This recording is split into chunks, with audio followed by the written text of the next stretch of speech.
4, 3.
Good evening, and welcome to the Reel McCoy. I'm your host, Meffistoe, and usually with me, my hetero life mate know my feelings. But today, a very special episode. We've got Mrs. Meff in the house. Good evening to you, madam. Good evening, everyone. What is the Reel McCoy, you might ask? The Reel McCoy is your weekly movie podcast where we ask you to go and watch a movie, watch it, come back to us. We break it down, and we spin it all around. We get into the guts of it, and we spill it on the floor. Let's say a good evening to Paul Harley, our mod-in-chief. Welcome, sir. I'm sure you might have noticed that it says special guest Arwen Avalon along with Mrs. Meff. Unfortunately, she wrote to me like about 25 minutes ago that she has a power outage. So she might join us later, but don't expect much, sadly. But we will reschedule if need be. Today, we asked you, or more likely, last week, we asked you to go and watch a movie called Julie and Julia from 2009, part of our foodie weekend. So here it is. This is it. We watched it together. First, let's introduce Mrs. Meff because we mention her almost every single week. How are you? I'm fine so far. Kind of late, so it's going to be interesting to see if I can stay awake. Up to you. Well, we'll try to keep it interesting and fun. It's going to be a very nervous and nerve-wracking podcast because, yeah, I do this quite distant from our home and marriage and all that stuff. So it's going to be very interesting. But we have seen this movie together many times before.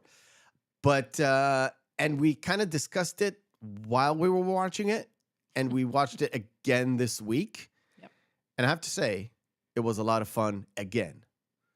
And again. All right, cool.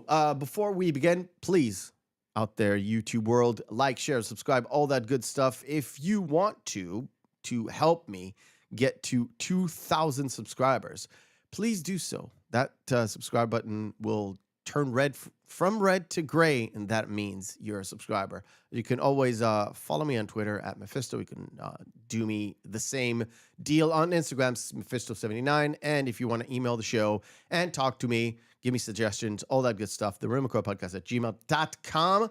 Let us begin in the beginning. And the first segment of the night, it is called Behind the Screens. Action take 2.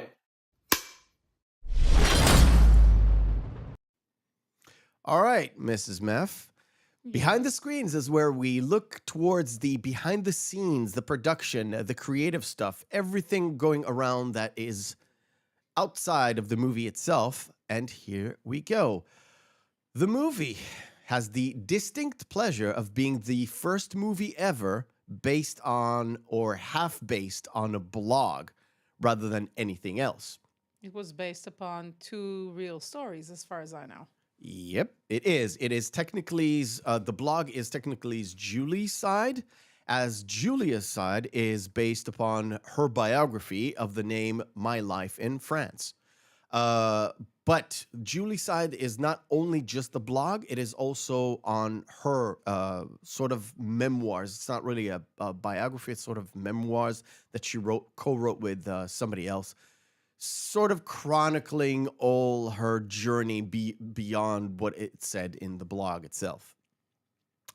Nora Ephron, who wrote and directed the movie, which was her last movie that she was involved with. Nora Ephron, most famously, helped write When Harry Met Sally. She wrote and directed Sleepless in Seattle. So she's very much into the writing of female characters. And she does it quite well.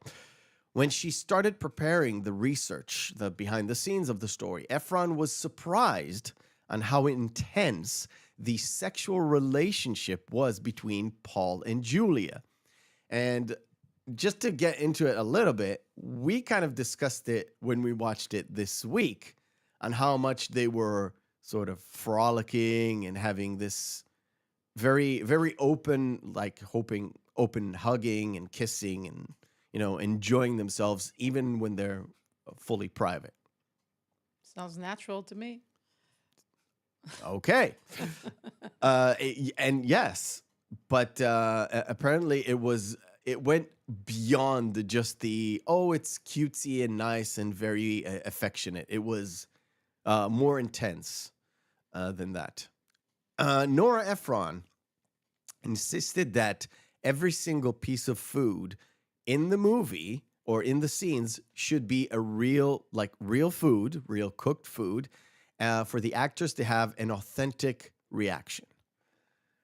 Meryl Streep reportedly gained 15 pounds from doing the shoot.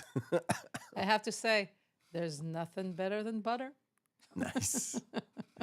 Nice. Both Stanley Tucci and Meryl Streep were mentioned in Julie Powell's memoirs, the one that is the movie's half based on, and parts of her blog, apparently. The cinematographers had to use forced perspective in order to shoot both Meryl Streep and Stanley Tucci because she is an inch shorter than him. But Tucci is actually the same height as Paul himself. Oh. By the way, Julia Childs is about 6'2", so she was taller than me, which is very sad, but true. Not sad. Just normal. Just normal. Viking. Yeah, go ahead. Both Tucci and Meryl Streep collaborated on another movie we watched together 3 years prior to this called The Devil Wears Prada, where she played the bitchy boss. Evil editor of Vogue-esque. Yeah. And Tucci played the gay kind of designer, stylist, whatever I'm going to call it. The fun fact is, Paul, original Paul, was 10 years older than Julia.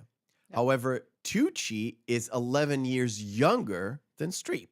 But she is Meryl Streep. And she's timeless.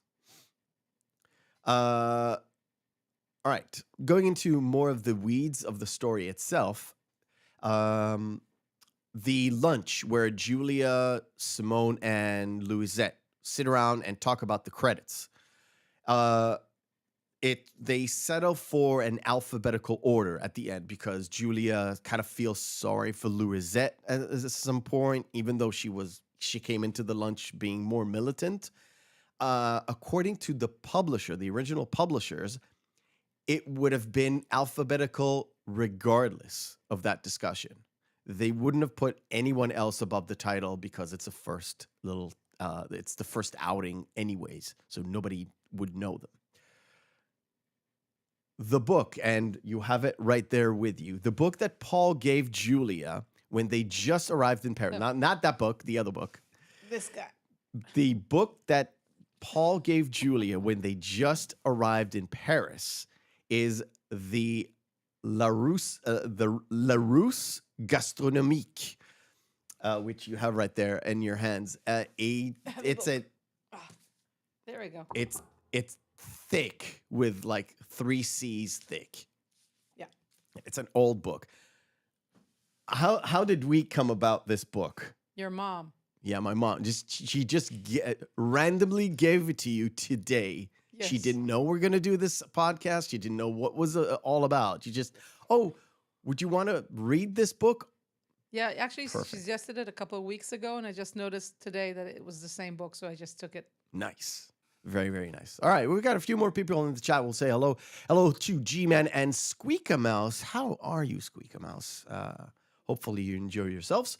Okay, back to this. It was only the second book, and in the later editions, not the edition you have, that Julia Child's name was above the main title, by the way. Same as the edition I have, dear. No. Look. Is it above the title? Interesting. It's a very new edition. Yes. In terms of there See? it is. Above. That's above. And it's specifically for the second book, not the first one. Yeah, I have both. Yep. In relations to Louisette itself, her relatives, after they saw the movie, they actually went to the press and said that she was very dedicated to do the book, but she was dealing with both a messy messy divorce, but she was also dealing with a bankruptcy issue because of ill-fated investment at the time, which kind of caused the divorce. There was a scene where there was a dinner. I'm gonna show it later, but there was a scene where all the friends were talking to Paul and Julia, and they asked him about what happened in China. Were they spies? Were they spies? Julia completely avoided that question, kind of saying that she was a secretary. We kind of meant blah blah blah. In fact, she was a high-level researcher in the OSS, and so was kind of Paul. But those records were not released after she died. So she wasn't even supposed to talk about the fact that she was in the OSS. Well, I guess people had a lot of secrets back then, and they were flopping around from one place to the other. So it's kind of makes sense that they had some more information than people would give up. Yep. Now for the fun stuff. Because Hollywood has these kind of weird animal rights thing, no live lobsters were actually cooked on screen. What? The only live lobster that was on screen was the one in the tank in the shop where Julie and her husband bought the That's just stuff. depressing. All the other lobsters that you see, especially the one where you see his face like looking at them, was a prop. Was just a prop lobster. Same goes with the one that goes into the pot. Oh, come on, people. Lobsters are delicious. Yes, lobsters are delicious. When Eric, when the husband is singing Psycho Killer, That was actually a sort of an ad lib moment by Chris Messina, who played Eric Powell, and Nora Ephron kind of let him loose, and then included it into the movie. Oh, Yeah, the line. I love deadlines. I especially like them whooshing, like the whooshing the sound sound they of them make whooshing by. as they fly by. That was credited to Douglas Adams, Of course. who notoriously who was notoriously late in his deadlines. Again, The Hitchhiker's Guide to the Galaxy is a classic. Yep. Both the train station scenes, both in Paris and later on I think it's in New York or Boston or whatever, they were both shot at the same place in New Jersey. Yeah, they refurbished this old train station, made it look sort of timely. It has modern trains running through it, but it looks kind of old timey. So they shot both of them. One is in the outside in the pier, and one is in the inside. When they meet her DeSoto? pen pal. That's DeSoto. You need to watch the movie again, I think. Me and names. You know me and names. You know me and names. Yeah, like yeah. Right. So there was the meeting that Julia and Simone were in with Houghton Mifflin. They mentioned a book called Real Home Cooking by Della Simmons. That book was completely fake. There was no book like that at all. They mentioned another book that actually exists with the author that was in the movie, not the real author, but the actress playing the author. They mentioned both books, but the book with Della Simmons is a complete fake. What is marshmallow fluff? Exactly. Right. The real story behind Judith Jones not coming to eat the boeuf bourguignon with Julia was a little bit more complicated. It wasn't just about the bad weather. Judith actually wanted to meet Julia and talk to her. Julie, sorry. She wanted to go and meet Julie, and she was very interested in setting up a blog of her own. But she called Julia Childs, and Julia Childs read the blog, and she said, nobody can describe these recipes with 4-letter words. It's just too simplistic. So it's not even worth talking to that person. So Judith was like, I'm going to skip it. Interesting. It wasn't about the weather. And last but certainly least is Julie Powell had a massive cardiac arrest in October of 2022, and she died at home. Some places that I've looked, it's like she died in her own bed. Some places it's in her home. And the one thing I've read, and it made me laugh, it's not something to laugh about, but it said it wasn't the butter. Aw.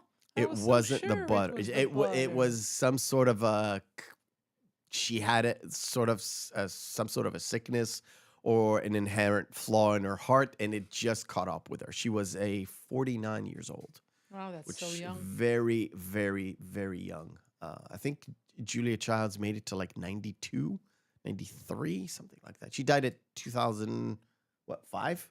5? 2 or 4, I think. 4 or 5. It says so in the movie. In the end. At the end. All right, cool.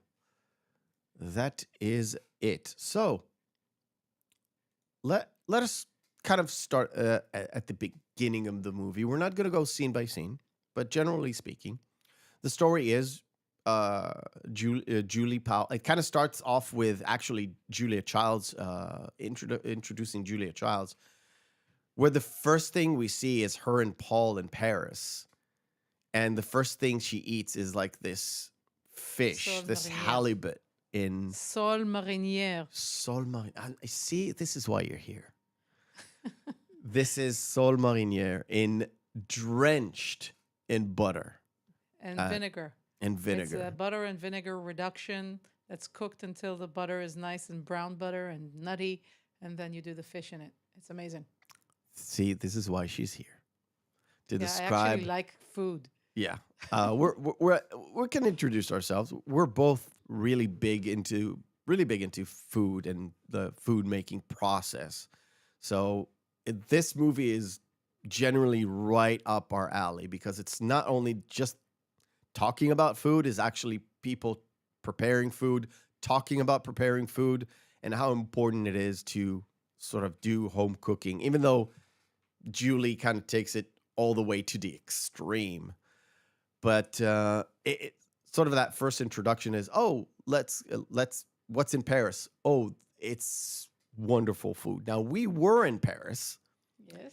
and the food, some of it was really good, The but marketplaces were amazing. yeah, I went to your favorite place was going to the marketplace, getting Cheese. scallops, getting cheeses, getting uh, Nice heirloom tomatoes, getting nice mushrooms, getting really good vegetables. The vegetables there are amazing. If you're going to the marketplace, you can just buy whatever you want and it's not that expensive and it is delicious. yeah, and we made really good food in this crappy Airbnb kitchen. I wouldn't call it crappy. We It- actually chose that apartment because of two things: the location of it and the fact that it had a kitchen, a full kitchen Yeah. with an oven and everything. Yeah, but trust me, we would have done wonders in our kitchen If we had that with what we've got. produce, God. So the whole point is, this is like Julia's first kind of entrance into this food era, and the whole point of Julia's moment at the start of the movie is literally her getting introduced to really great food, but also she's lost. She's like, I don't know what to do with myself. She didn't have a position anymore and she didn't know how to fill her days. No kids. That's hard to fill days. Yep. And we go to Julie's side, where Julie and her husband kind of move into this new place. It is set at right around the time after 9/11. She's working at some sort of a insurance office that kind of takes care of people who lost their Actually, she worked for the city, for the city. Sorry, for the Yeah. city, like taking care of people that got have hurt and got injured. hurt, injured, needed money, needed support, needed all those things, and she feels lost. She has no purpose. She's meeting her friends for lunch, and every single one of them seems successful, and some of them are working at real estate. Some of them are like writers for a magazine. She feels like she's wasting her life, sort of mirroring the same feeling that Julia. I'm gonna make that mistake so many times, but yeah, she kind of mirroring, setting up both women as, we're lost, we don't know what to do.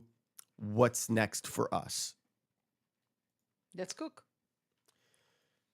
And yeah, that's how it kind of started. So on Julie's side, what she comes up with is she has the same book you have that you bought right after Right after I saw ri- the movie for the first time. for the This first. guy. It's the double edition.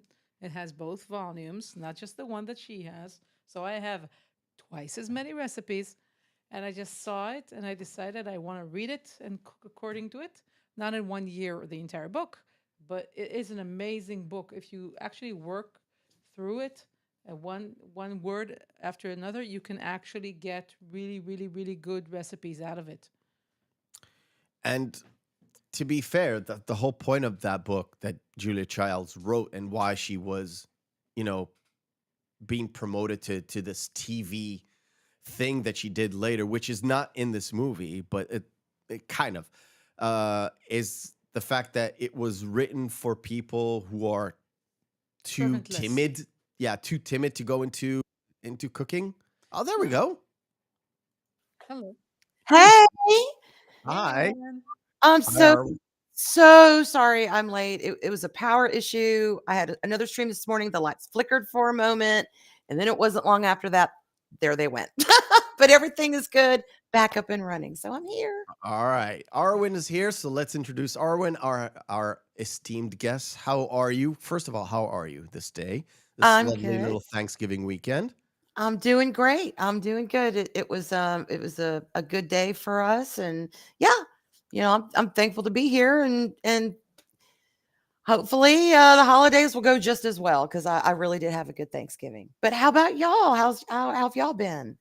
We're doing fine. I think as far as we can throw a stone, it's I Yeah. think we're good. Did the Good. tryptophan finish its thing? Did you have a nice rest tonight after Thanksgiving? Yes, I did. I ate way too much pumpkin pie, and I just the next day I didn't want to do anything. So it was lovely that I was able to do that and relax. Nice. But yeah. Yeah, it's All good. right. So all the stuff that Arwen's on YouTube, Rumble, Twitter, all that stuff is linked in the description down below. Of course, go subscribe to Arwen. Maybe push it to 1,000. I know you're not aiming for 1,000. You're not into it, but you do love your Sugar and Spice show with Yes. Jester's Darth Arlena, Yes. and you do the Arena Arwena activated. Irina activated. Same. What's the difference? I wanted to know. Okay, it kind of morphed to this way. The Sugar and Spice, we call it your rush hour traffic show. You know those radio shows that people like to listen to just for fun, just to help improve their mood, just to get them through rush hour. All right. That's kind of any topic goes. We never really have a plan. We just come on and laugh, and she's one of my best dearest friends. She's my sister. So we just talk about whatever and anything in between. And it's very chat interactive. Honestly, the chat makes that particular show because it's very chat heavy. Nice. Interaction with the chat. And I love our chat so much. And our Weena Activated is more structured because we come up with either a political or, a social topic. And we kind of lay down the groundwork of that topic, very basic. We don't do a major deep dive just for time constraints, but we do say, okay, this is what it is. And then after kind of discussing the facts, we give our opinion. Like the very first stream we did was the J.K. Rowling controversy. Oh, Yes. that's Yeah. that's deep diving. All right. So we just looked it up and we looked at the tweets. What did it say? Let's read what it said. And we try and take subjects in context, and then we just give our opinions and yak about it. I have So to say, I am completely outside the scene. I have no idea what you're talking about. This is my first stream ever. Yeah. oh, I've wonderful. never been on the internet before, ever. Fantastic. Yeah, Well, I mean, welcome to twisted the my arm to internet. do this. Yeah. Mrs. Meff is outside of the whole culture war thing. She's here to basically have a chit chat and then just enjoy this movie. Now, we kind of started into it, Okay. and I wanted to ask you, just so we can kind of ease you into where we are right now. Where did you catch this movie? Did you watch it in the theaters? Did you catch it, I don't know, sometimes on cable? Or where's the first time you were aware of this movie? The first time I was aware of the movie is when you told me what movie we were going to do. I had never heard of it. I had no idea what it was about. Okay, I No have clue. a better question. Do Okay. you have this book? I do not, but my mom did. Of Nice. course. My mom had it. And I watched this movie yesterday. And I went into it Really? blind. Again, I had no clue what it was about. Nothing. Went into it blind. That's really good, because now I'm this is what because we didn't have a time to chit chat behind the scenes.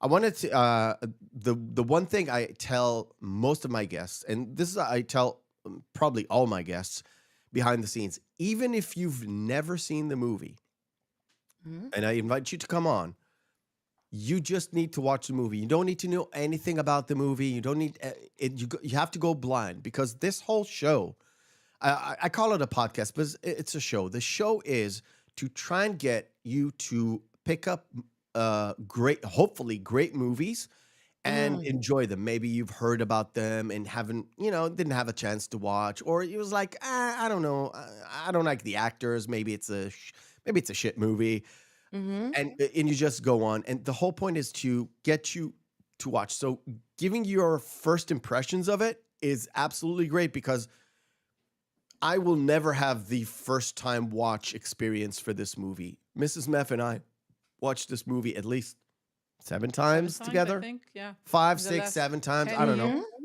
Mm-hmm. And over the years, plus it kind of affected us in a certain way because we love to cook. We love to do some. Yeah, she'll point that out like 17 more million times, but I that's love that okay. book. I She- cooked according to it. It's amazing. You should I try it. loved eating off the recipes of that book, and then I enjoyed them very, very much. But having your takes as a first-time watcher is great because you will see things that I won't probably, which is Mm-hmm. all good. Now we were just heading into it. We kind of said that at the beginning of the movie, we see kind of both sides as Julia and Paul get to Paris, and Julia is kind of lost because she doesn't know what to do, and she's Mm-hmm. been introduced to this great kind of French cuisine. And on the other side, Julia is feeling lost in her work. She goes out and talks to her girlfriends, and she's like, everybody's so sick. Julie. You did it So- again. I did it again. I'm sorry. I'm going to do it more times. We have name issues. Yes. So Julie Powell is feeling lost, going to talk to her girlfriends, and she is at a point where she doesn't know what to. Both ladies on both sides of the aisle, who they never meet, kind of feeling lost at the start of the movie, Mm-hmm. and as Julia and we mentioned the markets, because me and Mrs. Meff were in Paris like April. this April. And the one thing she loved, and I loved as well, is going to the market, getting fresh produce, getting them home, having a nice cooked meal, which is just, for people who love to cook, that's a lot of fun. And having that great little dinner that you can share with. We shared it with our kids. We kind of made them try all these sorts of, getting them to eat like cookie Saint Jacques and all that Cookie stuff. Saint Jacques. And like a Mm-hmm. nice duck breast grilled in a nice baguette from the boulangerie at 5 in the morning. Yeah, Amazing foods. amazing foods. And Julia is having sort of that same thing where she goes out to the market. She kind of figures out all this stuff, but she doesn't really know how to cook. And as she is progressing, she's like, why don't she sort of like there's a point where she goes and starts to make hats because Paul suggested, well, you like hats, right? Yeah. Yeah, this died out of fashion. Yeah, why don't you go and make a hat? And you look at her and she's like, I don't want to do this. Yeah. I don't want a hairhead.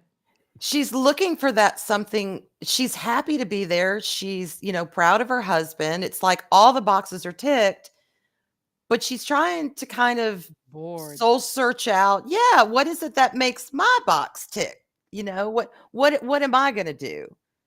And, There's something I want to do, So it's kind of neat to see her navigate that to find her passion, which she's really excited about.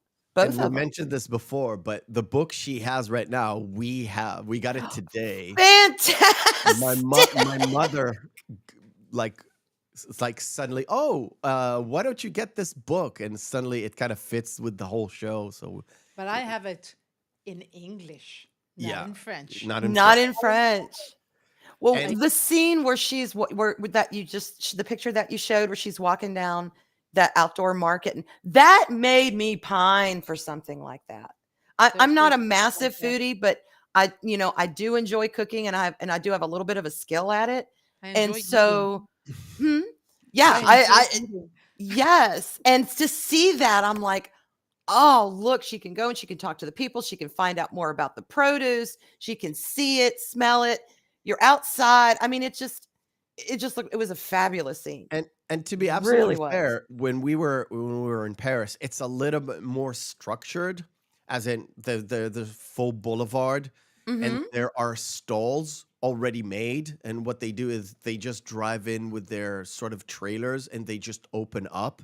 But Mm-hmm. everything is prepared, and there are certain days of the week and certain hours of the day where they're open, and after that, they're just gone. And Wow. Yeah, that's kind of like here. We have one day a week where it's the local farmers market, and yeah, it's not very big. It's actually just, a couple of growers because I live in a very small place. But yeah, if you're not available during that time, you'll miss them until the next week. exactly. So there, I think it's in certain places like twice a week, and they come in, and it's just food smell everywhere. It's Ah, produce, it's meat, it's cheese, it's everything, cheese. and it's It just sounds amazing. it's a lot of fun just to stroll through it because you see all the fresh produce and It's a you've lot of got the fun smells. strolling through it with a wallet full of money And and getting out of there with a bag full of groceries. yeah, That's yeah. Oh, Arwen is it gone? Is she gone? I think she's gone. She's Yeah. gonna come back. Don't She's gonna worry. come back. No worries. But we kind of mentioned the whole sexual relations or the sort of let's be less salacious and call it love. The love between Marriage. Paul. It's not just the marriage. It's not just the marriage because you can be in a loveless marriage. You know that. Hey, It's I like don't know not this that. marriage, not this marriage. What's up? It's not this marriage, but generally speaking, uh, the love between two people, and Paul knows that she's lost.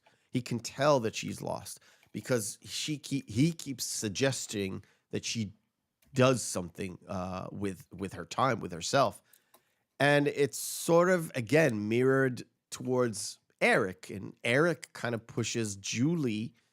I've got the right name, Finally. Julie. Uh, okay. Arwen, maybe.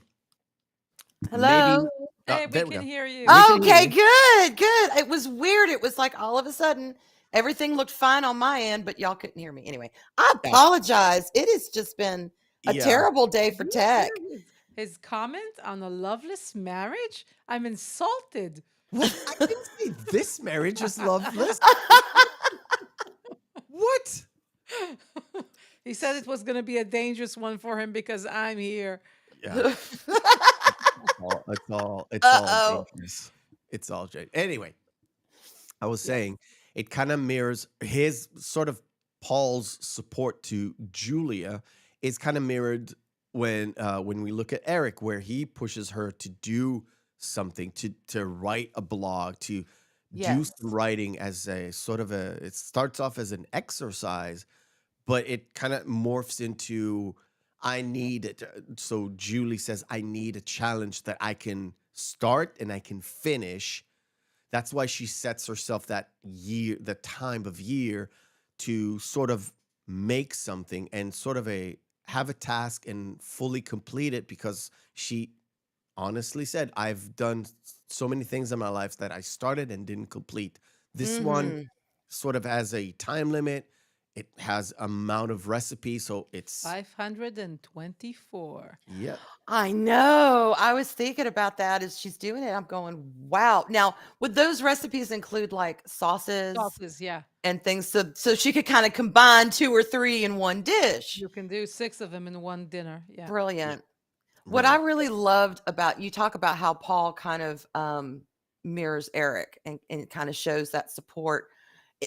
This to me, this movie was not just a story about Julie and Julia, even though of course they were the main characters. It was really a, what do you call it? Like a human interest story because you've got 2 women from 2 very different times, which very different, worldview from the 40s to the what was it, almost the Mid It's 2000, 2007, Mid it's to the after mid 9/11. 50s to the mid start of 50s. 2000s. Yeah. Okay, and a lot has happened in society regarding women in the home and everything. Not just that, but everything. But yet they're mirroring each other. They're you have these two women who are trying to find their interest, trying to find their place, trying to find what is Yeah. their jam, and then Yep. you've got their husbands, two very different positions, two very different walks of life, supporting their wives. Anyone at some point can relate to those characters and kind of where they are in their life. Like when Julie said she started something and never finished it. I was like, preaching to the choir here. Yes, I can understand that. So I thought her giving herself a deadline was marvelous. Yeah. Right. So, yeah. Right. Because you're here, what we usually do is after a few minutes, we play our first game. Because, like I said, it is a show and not just a podcast.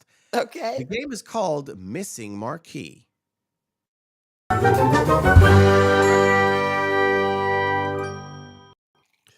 Missing Marquee is where we take 10 posters of movies, have their text written off, and we display them, and both of you gals will have to guess which movie this is. And of course, Oh, no. chat participation is most welcome.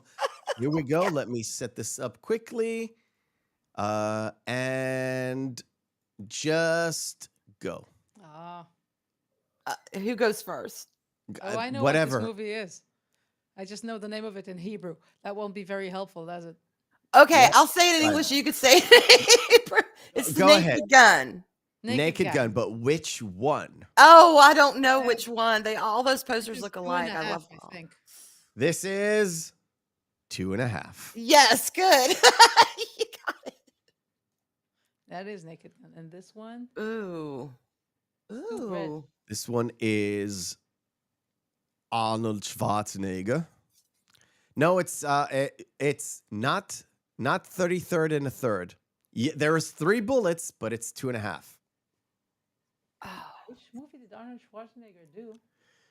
It's the All the ones one- I'm going through my head are not this. It's the one where Gabriel Byrne is the devil. Okay, I don't think I've actually seen that one. Mm. Because I would know Gabriel Byrne being the devil. I would remember Oh, that. You will remember Yeah. that. It wasn't a particularly good movie. It is, of course, End of Days. Good Yes, call, I have Paul. not seen that. Paul is legit. Nice. Yeah. Oh. Here come no, that's not the dragon. I was It saying, has dragon in the title, yes. it's not What's Enter that? the Dragon. It is Enter the Dragon, it? correct. Well, that didn't look like what's his face up top, but okay. This is Heat. This is Heat. Oh, come on. Legends of the Fall. Yeah, dear. I was to say, yes. Legends Come of the on. Fall. And meeting Mr. Black. Any Brad Pitt movie. Come on, dude. I know. Do you know what's weird? I've said this. I've got like 550 posters, and they're randomized, and they recycle single and gets one is Brad randomized Pitt. again. So I've set this up about 2.5 months ago. Oh my goodness. Pulp Fiction. Pulp Fiction is correct. And this is Speed. Yes, is that the first, second, third, fourth, 10th? Wow, That I've got is like the a million first of and them. only because the second one does not exist. Fair enough. Here we go. That's a little bit tougher. Oh, That's Raging Bull. Not Raging Bull. Not Raging Bull. It is De Niro. I have no idea. I don't know. See, it's not Brad Pitt. Why would I know? I mean, my favorite De Niro movie is Hunter? Stardust. Is So Deer Hunter correct? Good going, Paul. Deer Hunter is correct. Oh, this is Time Cop. Time Cop is correct, and that completes our Nice. 10. Yes, it's just 10. I mean, we can sit here all day and do these poster quizzes, but I could. I you know have I to could. pace yourself. You have to pace yourself. All right, cool. Back to the movie. Let me see. We're gonna move a little bit ahead. You see my As string of pearls? hmm? That's especially for the movie. Nice. I know the pearls, right? Yeah, All about the pearls, y'all. Crazy Yeah. woman, I tell you. I love that so much. I've moved on ahead to the good stuff. Butter, y'all. Butter. You can never have too much butter. And I did Nothing mention better than butter. I did mention that I don't know if you know this, Arwen, but Julie Powell, she passed away last year. She had a massive heart Coronary. attack. Yep. No, I didn't know that. And I did know she died before doing the research for the stuff, but I was doing research on everything that is behind the scenes, Mm-hmm. and I found something that was, it's a shame and it's very sad, but the quote that somebody made me laugh so hard because it said she had a heart attack. Somebody said it wasn't the butter.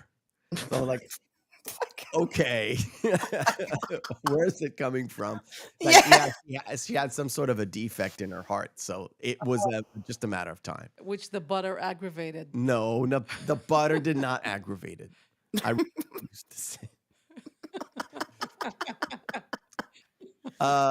But this is sort of Julie's start into doing the cooking, because why did she melt the butter? She melted the butter to do Hollandaise sauce. the hollandaise sauce, which she's never done Yes. before. That Now, looks so good. after we've seen this movie, correct me if I'm wrong, you were like, now I want to make hollandaise sauce, and you made hollandaise sauce, but you Benedict's, never, egg Benedict's. yeah, but you never combined it with what she did until I brought it up, was getting the artichoke and eating it like this. 3,000% I'm gonna make this.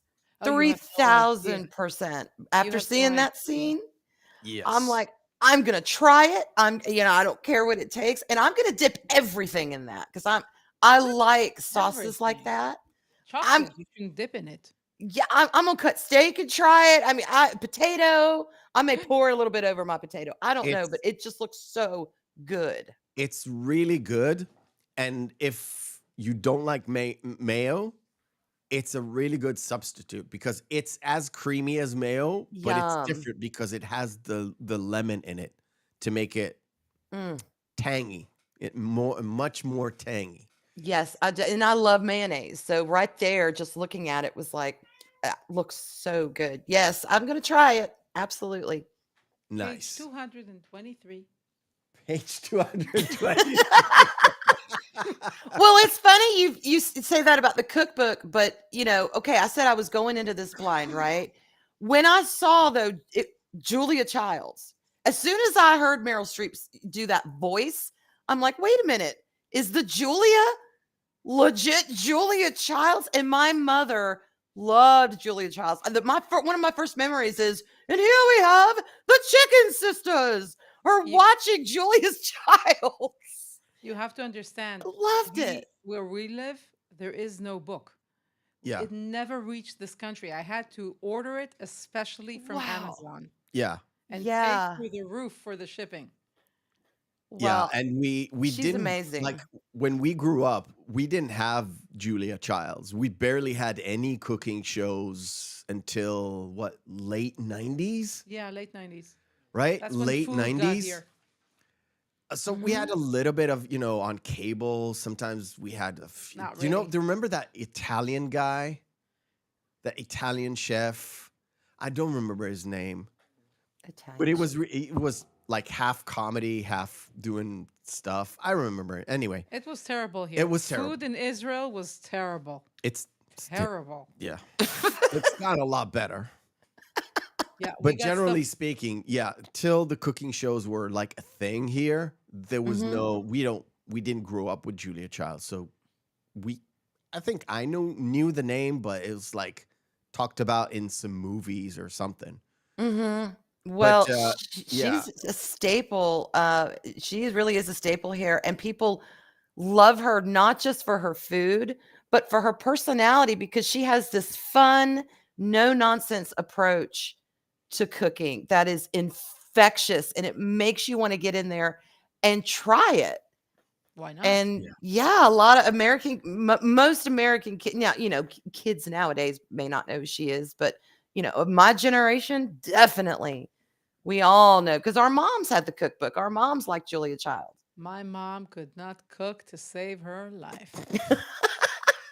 Well, your mom grew up In in a kibbutz. kibbutz, so that's like terrible. try communism a little bit more. Anyway, so the whole point is Julia gets to do to the Cordon Bleu, which we didn't get to visit, which is a No. shame.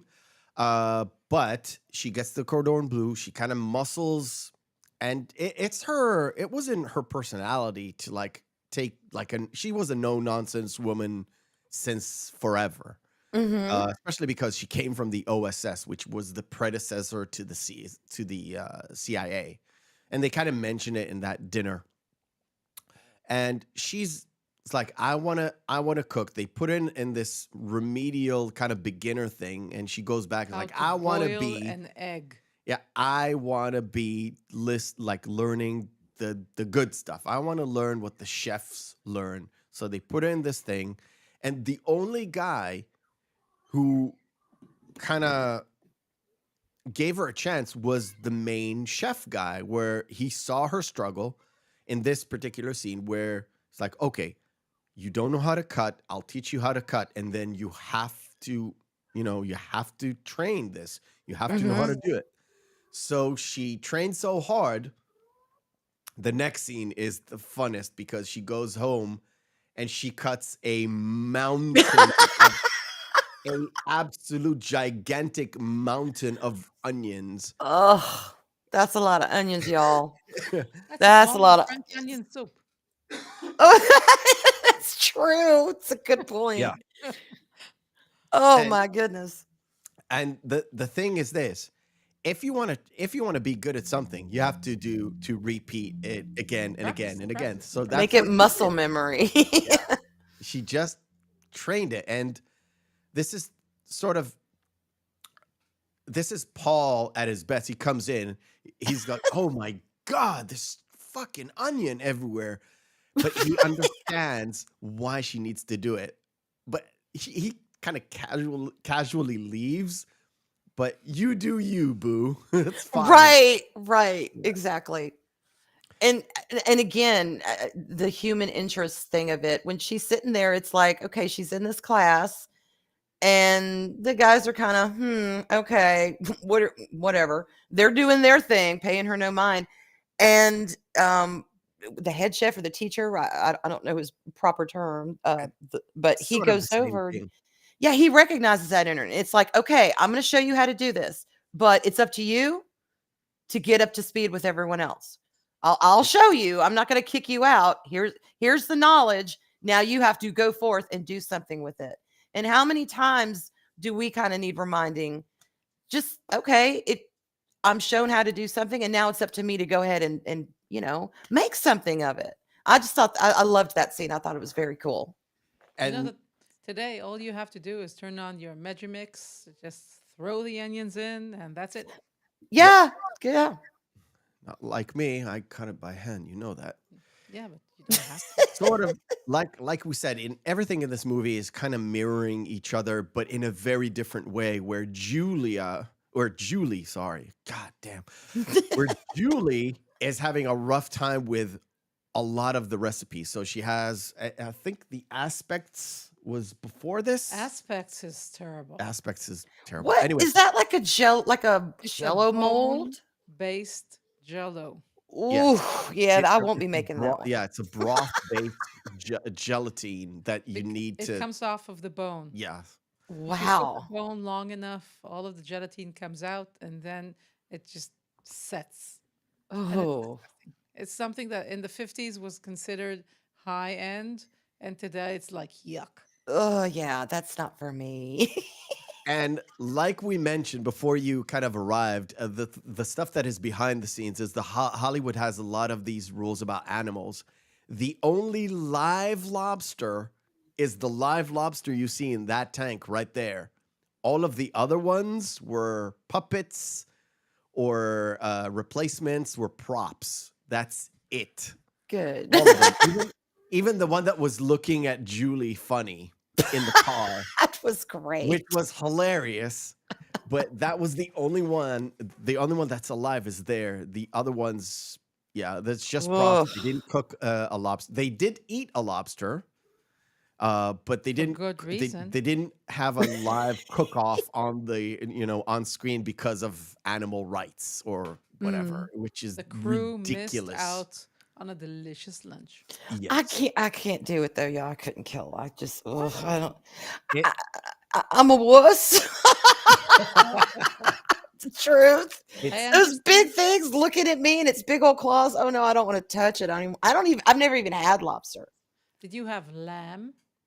Yes, I had lamb, and not you the know, same. I don't really like lamb though. I don't really like Okay, lamb. so It's chicken. Yeah, but you didn't oh, I kill love the me some chicken. But Exactly. you didn't kill the chicken. But yeah, if I had to kill my own food, I'd probably be a vegetarian. To be honest with you. To be fair, we, both of us, had sort of the same similar thing when we first cooked shrimp. We had a very rough go with it. It was the whole because We the didn't whole know how thing. to shell them. we didn't know how to shell. Ooh. Yeah. And We were 20. it was a big mess.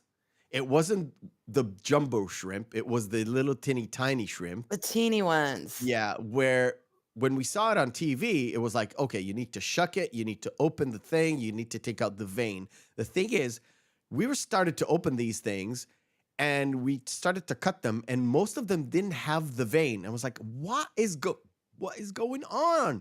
Again, you have to understand, we never saw live shrimp before. Yeah. This is Oh. this is not kosher food. Yes. And I- we I- don't yeah. follow kosher rules at all. So we were just, let's get these things. I'll and eat let's, anything once. yeah, let's try it. And the same, it's not the same, but it is the same where you have this thing and you don't know how to handle it. and Yeah. You just have to just do it. And I believe we He had, I don't know how I to shall- do kilos it. of Yeah. shrimp.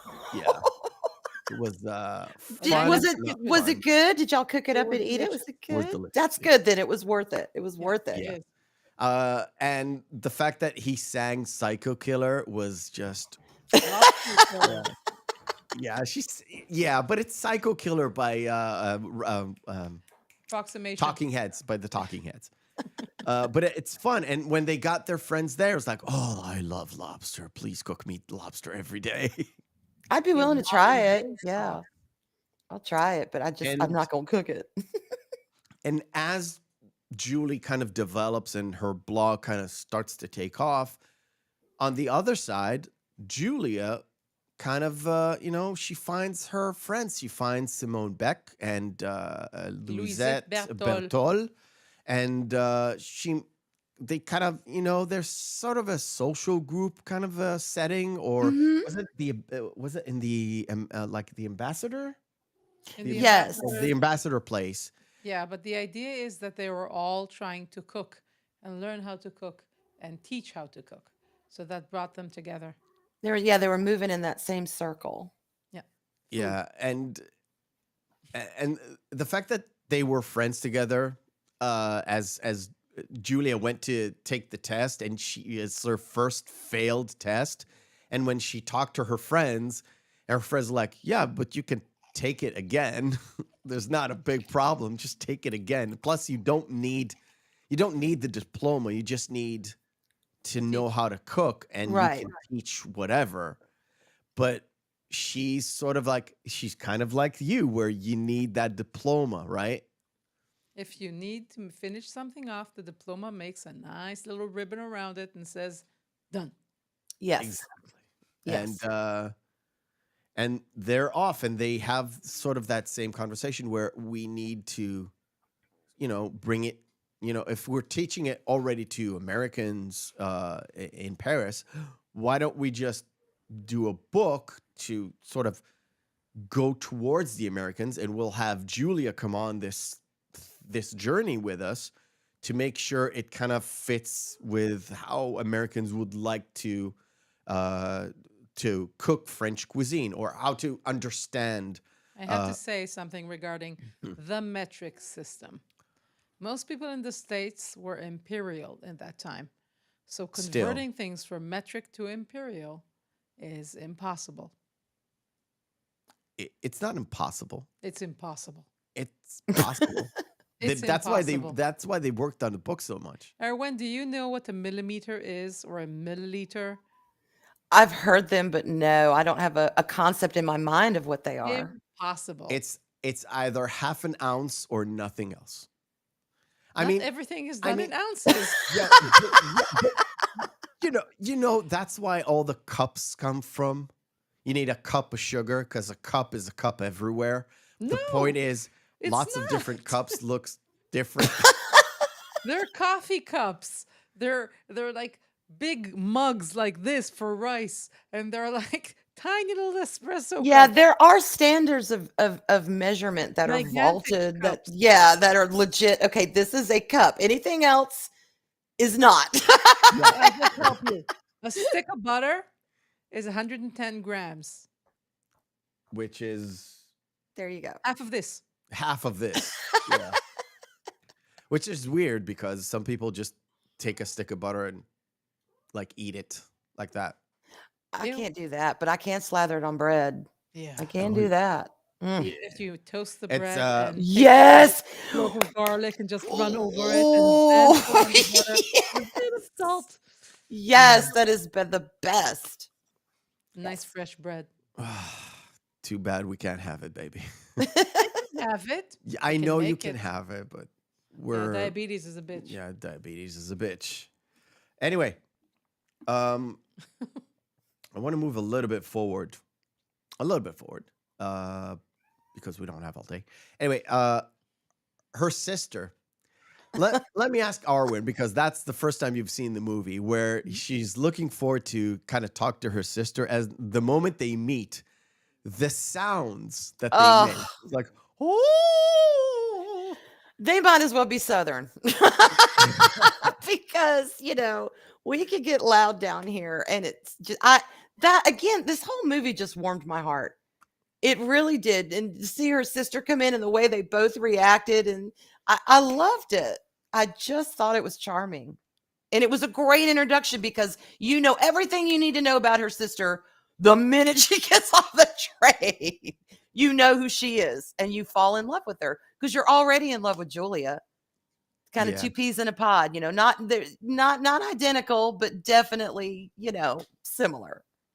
Yeah, and the fact that they brought her there for a visit, but the sinister, not the sinister, but the sort of overarching kind of thing that they wanted, it was to Marry her off. get her to meet somebody and get Set her to up. be married.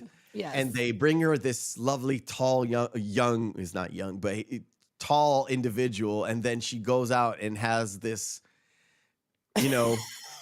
run-of-the-mill, mid kind of balding guy who is very, very short, not her height. Mhm. And it's so weird because the whole point is that they wanted to marry her to somebody better than Paul, I would say.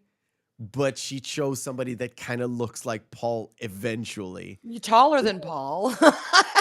Yeah, But but yeah. the whole point is she kind of struck a conversation with the guy that they never thought she would ever talk to him. Exactly. And Exactly. ends up Cousins. marrying the guy.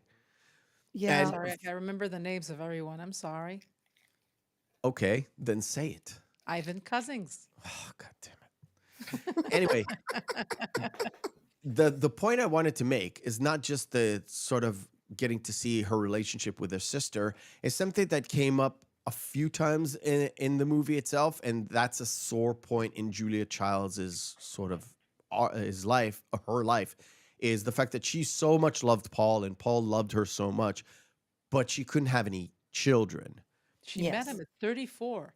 Yes, but when her sister kind of gets married, and later on, there's a sore point where she gets a letter, and the letter says, "Well, your sister is pregnant," Yes. and she burst out crying because she loves her sister. Generally, it kind of looks like she loves her sister. That's why she, invited her there. She wanted to share her life with her. She shared her sort of love for cooking and how she found a new Hmm. thing in her life. But that sore moment in her entire life with Paul is the fact that she doesn't have any children, and suddenly her sister has has a child or is with child, and she cries, and we both kind of felt for her because it's sort of a she wanted to be that nurturing housewife and Hmm. bringer of children, and having that joy in her life, but she can't. So she's sort of the substitute is she's doing it for other people so they can cook for their children. That's how I see it. Or just she was bored, loved food, and tried to do it in the professional manner. I think Yeah. it actually may be a combination of the both. It was obvious she so wanted to have a baby because, like you said, there's that love, there's that apparent love there. Oh my goodness, they're just one of my favorite couples now. I love that portrayal of them, I should say. But it's something that never seemed to happen for them. And there are some women where their pure desire is to be a mother and to have a child and to nurture and love and raise that child and contribute to the next generation, contribute to it's just in them. Yeah. And when that doesn't happen, it can be very devastating for them. It can be very hard. I mean, they move on with their life and they find other things, but that's just it. They tend to want to find other things to kind of help fill that hole. And I think with cooking with her and her kind of her instinct on it and her joy for it, I think it did start with an incredible, just the joy of cooking, the wanting to know the knowledge, the wanting to be a professional. And that in turn, I think ended up helping fill that void. So it's kind of this little symmetry here with that. But Yeah. yeah, and again, I think she was very happy for her sister. She just strikes me as a person who genuinely, at least in the movie portrayed, enjoys when good things happen to other people. Yeah. But yeah, I definitely could sense her pain in that. All right. Uh, moving on to the next part.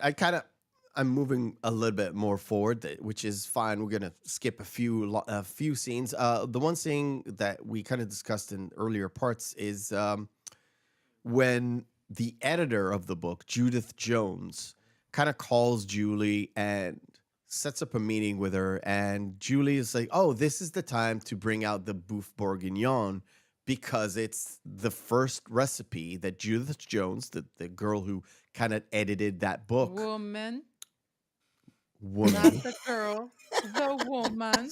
sorry, Thank you. the woman who eventually kind of edited the book for all of the trio, and she gets invited to this dinner. Julie is very happy. She goes out, she puts on the thing, and both her and Eric kind of watch the SNL skit with Dan Aykroyd as Julia Yes. Child. Save the liver. Yeah.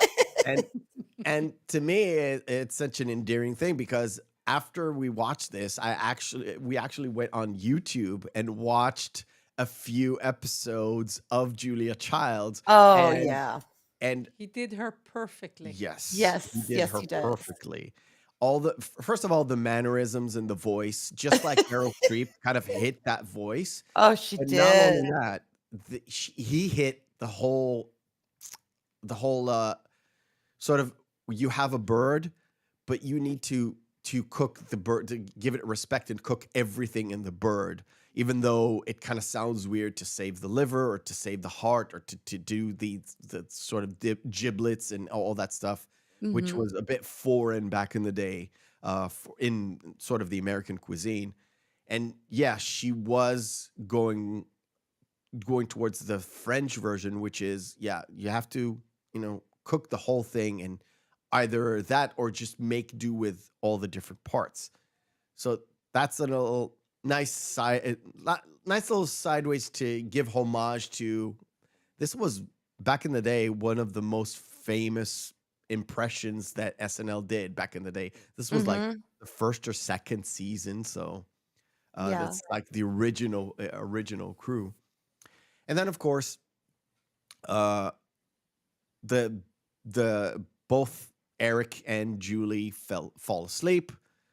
The stuff gets she forgets, it gets Ugh, burned. She kind of Doesn't wake calls up. in sick, that was even though heartbreaking. yeah, she calls in sick, makes a new boeuf bourguignon, and she's so looking forward to that dinner with Judith Jones, and she gets that call, very late. It's bad weather, you can't really do it. And as we said at the beginning, it was just an excuse because Judith Jones really wanted to be there, but she talked to Julia Childs in real life, and Julia Childs looked at the blog and she was like, don't go.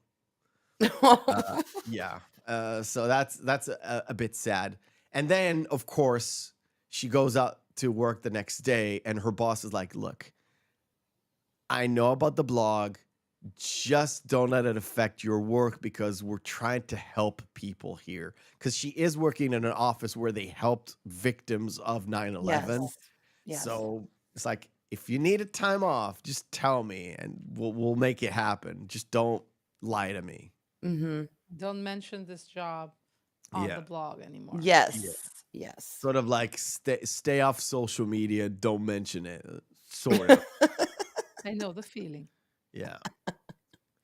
And then for Julia on the other side, when sort of that's not the crisis for Julie per se. The crisis time for both ladies start with, well, Paul comes in and he's like, yeah, we might not get stationed in Paris for very long because of my politics. It's the McCarthy era, and people who are like dissidents or people who work for the state, which Paul is Mm-hmm. like, oh, you're a little bit too liberal. Maybe you're having any, Communist Party affiliations. Yeah. So he tells her, sort of tells her the 411, look, we might get stationed somewhere else. It's maybe retaliatory. We can be back home. We can be wherever. But she says, well, I can work on the book, because at this point she works on the book. And she's like, I want to stay in Paris because that's what I want. But if we don't stay in Paris, we can do this long distance. And on the other side, Julie is being consumed with the blog, being consumed with this enormous task that she put on Obsessed. herself, which, what? Obsessed. Yeah, she's being super Mm-hmm. obsessed about this whole mission that she's on. And it kind of affects her relationship with Eric. So it's crisis on both sides, but a very different crisis. Very, very different crisis. There we go. I still want to give a picture where they had that little dinner at the same little restaurant or a cafe where they're staying. And they have that sort of a conversation when they're talking about that same thing. Yeah, where were we? Yeah, they go and meet this lady, and they have the Joy of cooking. joy of cooking lady, where they have sort of a rude awakening about the fact that she didn't get paid as much, and her publisher kind of, nudged her out of the book, which in turn kind of puts the whole getting a publisher and publishing the book thing is a sort of is their mission, but they're sort of apprehensive after talking to this lady. Every entrepreneur and person who wants to do something is going to get a lot of naysayers and people to tell them not to do it. And the idea that they have the gumption to go on and actually do it is what makes them successful. Mm-hmm. It's the It's gumption. it's good that they inform themselves, the knowledge behind an industry in some way, kind of know the ins and outs, but still go ahead and do it. Because if you don't do it, you know it's never going to happen. Yeah, failure. But if you is- try, it could happen. So, gumption.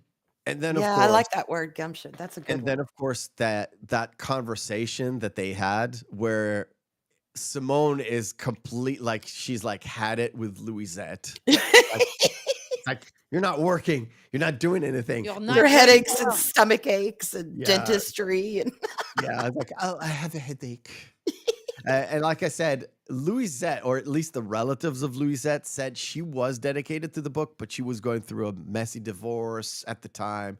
She was Yeah. going through an actual bankruptcy at the time because Ooh. of failed investments, which Yeah. kind of led to that messy divorce. So she really, her relative at least, say that she was really into like completing this thing, but her mind was She was all over the place. distracted. She was Yeah. distracted. Yep. And Understood. the fact that the funny bit here for me was when Julia was talking to Simone, was like, we need to stand on our ground, and she was the first one to fold, Of course. which She's a sweet Yeah. woman. she is a sweet woman. She That is. would never fly by me. I know you're not a sweet. No, you I are a am sweet not woman. a sweet You person. are a sweet woman. No, I am not. You do the work. Do the work. Yeah. You know what? Let's do another pause, and we'll do a second game of the day. Let me just set this up because this one is my favorite. There we go. No, there. All right. This is my favorite. It is called Screen Fighter.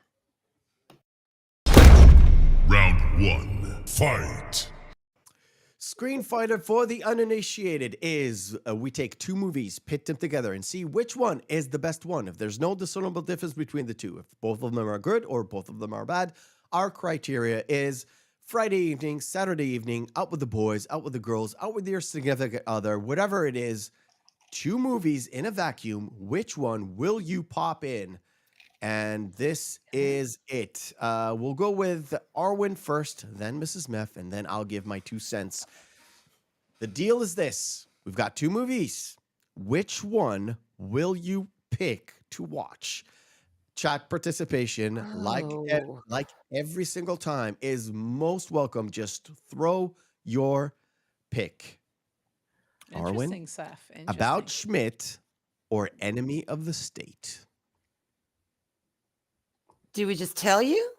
Yeah. Yeah, Tell go me ahead. and give Which me one do you want to see? yeah, which one would you pop in your like DVD in or like a streaming service? Probably about Schmidt because I haven't seen that one. Really? Okay. Yeah, I haven't seen it. Older Jack Nicholson. Interesting. Yeah. And it just, and I like Will Smith and I like Gene Hackman and I like action. But for some reason, maybe it's because I just watched Julie and Julia and I'm kind of in that mode. But the other one, let's try it again, one I haven't seen, and see if I like it. All right. Actually, Enemy of the State is more moving around. Yeah, being yeah. secretive. About Schmidt is more about the human condition. So See? it depends on what you want to see. You know See? what, Arwen? I'm in that mode. I'll tell you what. I'll tell you what.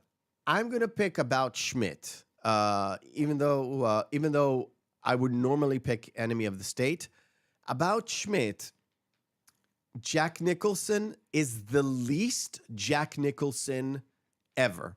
I Now, love that already. You've seen Jack Nicholson in movies, And you love him as yes. Eastwick, Yes. or whatever. As Good as It Gets. He is very much Jack.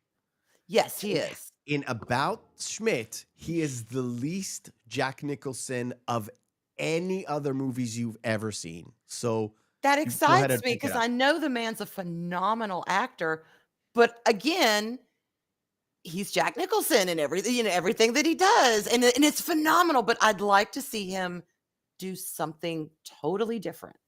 Perfect, Put that one on the list. perfect. I will. Mrs. Meff, you pick Enemy of the State? I like the industry of the international spy things. All right. All right. Yeah. Chat says Enemy of the State. The King's Speech or Pineapple Express? I know Or what I'm picking. you're picking Pineapple Express? Of Um, course not. Okay. Arwen? it depends on my mood. Yeah, it enjoyed the always King's depends on the Speech. mood. I'm gonna go with that because again, I'm just kind of in this mood, I guess. Yeah, I'll go with the King's Speech. All right. I'm going to pick Pineapple Express, even though I don't particularly like Pineapple Express. Really, the King's Speech was a really good movie. It was, but it's one of those movies where you watch once and you're like, okay, I've watched it. It's an Oscar movie. I've watched it. I get it. Fine. I watched it. I would watch twice. Pineapple Express more than once. I'm not a Really? huge I Franco can't watch fan The though, King's Speech too. again. So Me I mean, he's neither. okay, but I don't know. I can't remember half of his movies, even though I think I've seen the majority of them, just because him and roles just aren't real memorable to me, even though he's a good actor. But yeah, I'll take the King's All right. Speech. All right. The King's Speech is amazing. Should watch it again. I don't want to. Spider-Man 3 or the Phoenix City Story. You probably haven't seen this movie. I'll switch it. Switch it. I'll switch it. Oh, this one's tough. All right. not Spider-Man that tough. 3 or Glory. I cannot watch Spider-Man again. No form of Spider-Man ever again. Too many of them, too often, the same. Take your responsibility somewhere bloody else. With great Oh, power comes great gosh. responsibility. And Tobey Maguire, emo Tobey Maguire, will not be dismissed here. I cannot watch that again. All right. I'm sorry. Glory. Okay. The reason why I would want to watch Glory and not pick Glory, the reasons are the same. It is a beautiful, but kind of a heartbreaking movie for me. And I've only seen it a couple of times in my life, but wow, both times packed a punch. But Spider-Man, see, this is tough because I love them both, but I don't know. Is this one of those you can only have one movie for the rest of your life on a deserted island? Not No, that would be really. Princess Bride. Or, Shawshank, okay, or, Look. or Look. anything with Brad Pitt. Look at this. Like I said, if there's a choice to make, you're thinking, okay, this is a mood thing. First of all, this is a mood thing. Movies are always a mood thing. They Second of are, all, they second of all, are. my setting is the best thing. Is like, okay, it's a Friday evening, it's a Saturday evening. You want to watch something with your husband, boyfriend, or just I'm watching Coupling. with the girls. Oh, shut up. You want to watch a movie. You don't know Okay. which one to pick. You With just that go to the library and scenario, like, I'll oh, do these are the Spider-Man 3. Only two left. Yeah, Spider-Man 3. I'm not going to pull out Glory just for any occasion. I'm not. All right. I could jam on Spider-Man 3 for a weekend. All right. I cannot. Spider-Man miss something. Homecoming See? or Rocky 4. That's the Oh. first of all, I like the poster. It is the Chinese poster. It is the first Tom Holland singular Spider-Man movie. Another Spider-Man. I movie. did not like Homecoming, so I'm going with Rocky. We watched Rocky with our kids With our a kids. few weeks back. They wanted to watch. They watched what was that? They watched The Fighter. What? They watched some sort of a boxing movie. You watched with our daughter, right? Yeah. I one think with it was the Atom, the with Hugh Jackman. okay. Shadow boxing. The the robot boxing movie, right? Yeah. They watched Hugh that, Jackman. and my daughter was like, "Can we watch anything else with boxing?" And we said, "Well, let's Fine. watch Rocky." So we watched the Yeah. first one, and both of them said, "Well, let's watch another one." So we watched all of them. By the way, I skipped on 5 because Real I Steel. will Thank not you, see Paul. that movie. Thank Real you, Paul. Steel. That's the one. Thank you, Paul. Thank you. Paul is legit. Yeah, of course. Paul is legit. And I don't remember which one they liked the most. I think it's 4. Rocky 4, right? Yeah, 4. So they liked 4 the most. Well, that's my choice. It's all the montages, all of them. See, now Rocky again. I cannot watch Titanic to save anybody's life anymore. Oh, yeah. It's over now. That song is still playing somewhere. Yeah. It is. It's on a loudspeaker everywhere. Even though Rocky 3 was not that good. It's not the best. I'm gonna go for Rocky. I mean, I enjoyed Titanic, and I really have to be in the right mood for it. It's one of those I could go for years and never see, and not really think about, But Rocky's just iconic.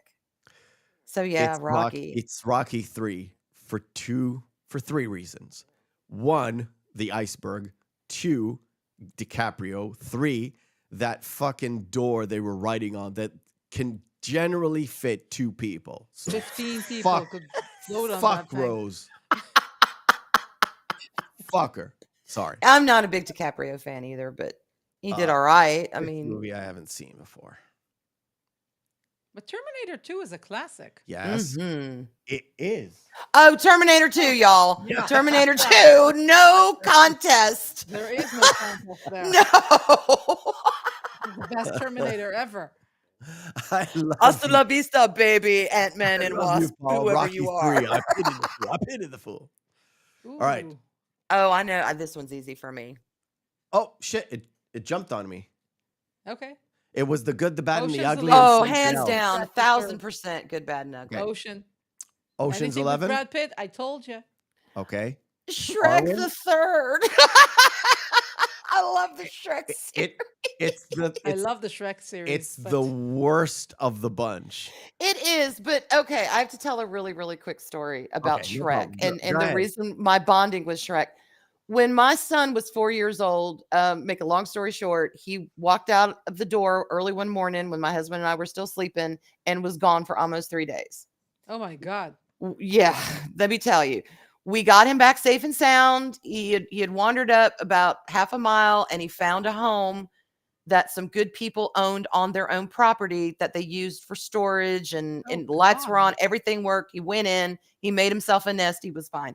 But when he got back, there was a party thrown for him and everything, and people had given us some donations to take him to go buy him some toys that he wanted from Toys R Us. And he saw the first Shrek and was like, Mama, Daddy, Mama, Daddy, Mama, Daddy. So we got him Shrek. And ever since then, I associate Shrek with the homecoming of my son. So I'm going to pick Shrek. And I know it's the worst of the 3, but I don't care. Yeah. Yeah, Shrek is a good movie. The first one was amazing. The Yes. second one is nice. The third one is terrible.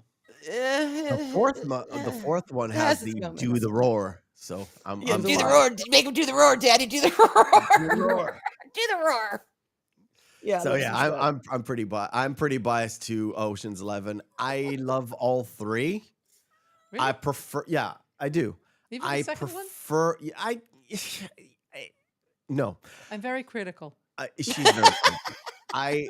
If I could rank all 3, it's 1, 3, 2, basically. But And then the woman's one. I genuinely love them all. I love the first one. It's just it's an all-time classic heist movie, regardless of if you take away the ocean part or and name it something completely different.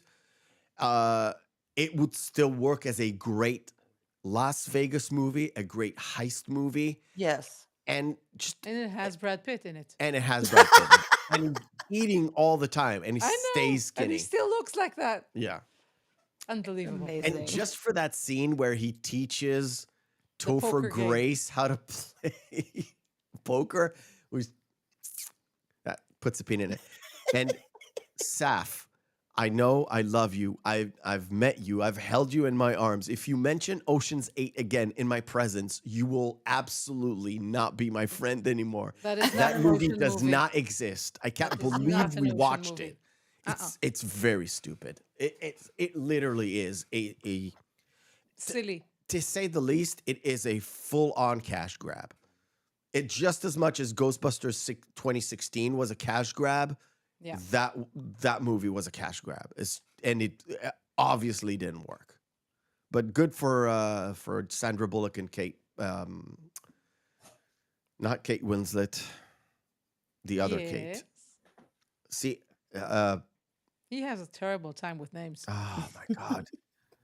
Blanchett. Kate Blanchett. I God love damn it. her. I was I waiting. love I her. was, I was waiting. I was about to say the queen, but not really. Galadriel. Galadriel, yes. I was like, okay. So both of them got paid to do that movie, and that was most of the budget of the movie. So And Rihanna. Rihanna didn't get paid that much. That's weird. Hey, Move on. Rihanna I does don't wanna not know. have an Oscar under her belt. No, she has a Grammy. Sandra did. I was gonna say, well, the equivalent, but Anyway, Emmy does not equivalent a freaking Oscar. No. no, Not she's that got a the Oscar does- Grammy. The Yeah, not- Grammy does for the music industry. It's like the highest you can get for the music industry. Let me just say, ha. Yeah, Move on. Yes. Fine. Outdone by my wife again. He's used to it after I'm used 25 to years. it. I'm used to it. Of course, when Julie and Julia are down in the dumps, it is down to the husbands to pick them right back up. Eric comes back, and at the moment of crisis, does help Julie out, and she rewards him with a fantastic bird. After this was before she deboned a duck. The duck? Yeah, the duck was in the end. Mm-hmm. The duck was in the end, but she made a nice little bird for him when he came rushing back Again, to help butter her. on chicken. Yeah, Nothing to to help go her out. wrong. Yum, yum. Yum. And and the fact that he was there for her when she needed him the most, even though she was obsessed and she really didn't treat him right, Mm-hmm. he was still there to help her out when she needed. And of course, that's what a couple's there for, right? Yes. When he did, suddenly, it's not because of him, it's because of her. Relax. Suddenly everything kind of shifted into gear. Her blog becomes a little bit more well known. People are starting to, she was in the paper. That's why she bought all the papers. New York Times, not just the paper. It's Yeah. the paper. Yes, I know. Her mother is calling her suddenly out of the blue. A lot of people are trying to be involved with what she's trying to do. And suddenly things kind of become from very, very dark and then crisisy and depressive into this breath of fresh air. And suddenly people notice what I'm trying to do here. And it finally bears fruit closer to the end, where she feels like she's a success. Yes. And on the other side, we see the three ladies. Not the three ladies. Avis, the pen pal, Avis, who's a friend of The Julia, Soto. pen pal for Julia, kind of gets them to meet. It is Houghton Mifflin, and this is the moment where they bring up this cookbook that is a fake cookbook by Della Simmons. I have it here. Hold. I have the name. I've written it down. I'm a good boy. Are you? Yes. I'm not a good boy to you. Oh. Have it. God damn it. I mentioned it before at the start. The Real Home Cooking. Real Home Cooking by Della Simmons. They say, "Oh, we've got this book. Why do we need your book?" Right? Mm-hmm. And they seem to not get it. There we go. They seem to not get what they were going for, and it's a shame when they go outside, when they kind of leave that meeting. Avis is the one that tells Julia that it's fine, that there are other people, that you need to rework your book a little bit, do a little revisions. It'll take a little bit more time, but it's worth it. It's worth kind of putting the time and getting it done. Mm-hmm. And of course, Julia kind of trudges on and keep going. They moving on to, I think this was already in Maryland, right? When they already moved to the No. States by this point. They were in Sweden, and then they came back to Germany, and then they came back to France, but they were not in Paris. They were somewhere else. And they finished the book when they were still at work. And after Paul retired, that's when they moved to Maryland. Okay. Sorry. Hey, it's fine. I don't remember every single bit. But the one thing, see, the whole point is it's really hard to get to that exact point of the movie where I don't remember where exactly it is. But when she gets the letter from Knopf or Knopf, Knopf. Mm-hmm. And- Yes. and she was so excited, and the whole point is she comes to Paul and she is so excited. It's like, how do you say Knopf or Knopf? And he's like, what does it matter? Who Like, Right. who Right. cares? Like, who cares? And she shows him like they're gonna give us so much money just as an advance. And he's like, he is so happy, and he's He happy is. for her, right? He's so happy for her, and it's finally, like I said, like in Julia's case, where Eric is happy for Julie. Sorry, not Julia. Paul is happy for Julia, where everything kind of, there's a breath of fresh air, and there's something kind of gets done. And the one thing that we see is Judith Jones making the Boeuf Bourguignon, which was Yum. this point where I she- know. I want the book just to make that recipe. It looks so good It is. in We- this film. not only did we make, she did, I didn't do anything. I cut the vegetables. She made the Boeuf Bourguignon after this. We specifically bought a cast iron pot in order to make not only the recipe, but do it properly. Yes. If I remember correctly, we especially bought the pot to make it in, so it Cast would iron be pot. just as good, and it was fantastic. Mm. Fantastic. Down to the fact that we both, I worked at a restaurant for like a month, 3 weeks, and it was just everything was already prepared. Just put everything together in a plate and just send it out. It was basically that. Mise en place. dear. Yeah, mise en place, which is just preparing the stuff. Anyway, the stuff about getting the meat and tapping it and making sure it's completely dry. That was something that Yes. I didn't know about. Me And either. it made such a big difference, and we were both like, really? You didn't? It seems like it's not. It's nothing, right?